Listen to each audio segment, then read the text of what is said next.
Recently, I talked about the witchcraft trial of Katharina Kepler and how her son Johannes Kepler often gets a lot of the praise for saving his mother.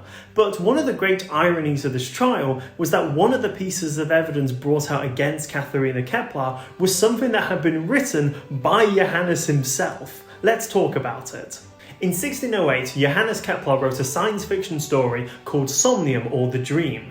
In this story, a boy is taken up to the moon where he experiences the different societies that live up there. It's a very interesting story and it's got some pretty cool world building elements. If you want to know more about the book itself and the different moon societies that Johannes Kepler had envisioned, let me know and I'll make a full video exploring it. But the main question for today is, how did this science fiction book even end up being used as evidence in a witchcraft trial? Especially since at the time that the trial had taken place, this book wasn't even published. It was still an unpublished manuscript that had been sat in Johannes's draft purgatory folder for ages. Sadly, we don't know how the prosecuting side managed to get their hands on the unpublished manuscript, but we do at least know why they included it in the trial. And it was all to do with the beginning of the book, when Johannes is explaining the early life of his protagonist. To all who read the book, it's very obvious that the protagonist is just a self-insert of himself. They have the same upbringing, and they have the same views on things like science and the stars.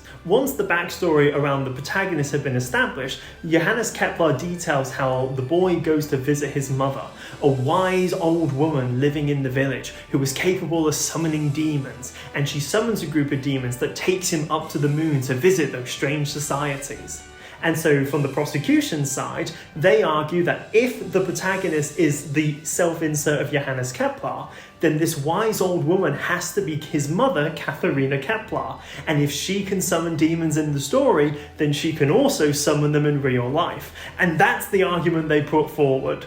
I can only imagine how Johannes Kepler reacted to seeing his unpublished manuscript being whipped out as evidence in the court trial. It would be like someone being put on trial today and their unpublished Wattpad stories being submitted as evidence. It's got that same vibe. This book became one of the many things that Johannes Kepler had to debunk during the trial of Katharina Kepler, but clearly it was one of the things that had frustrated him the most. And we know that because if you ever read a copy of Somnium now, you'll notice it has all these footnotes at the bottom of each page. These aren't translation notes, these were annotations that Johannes had added to the book after the trial had ended, explaining in detail what he had meant at each point, so that no one could take his words out of context again.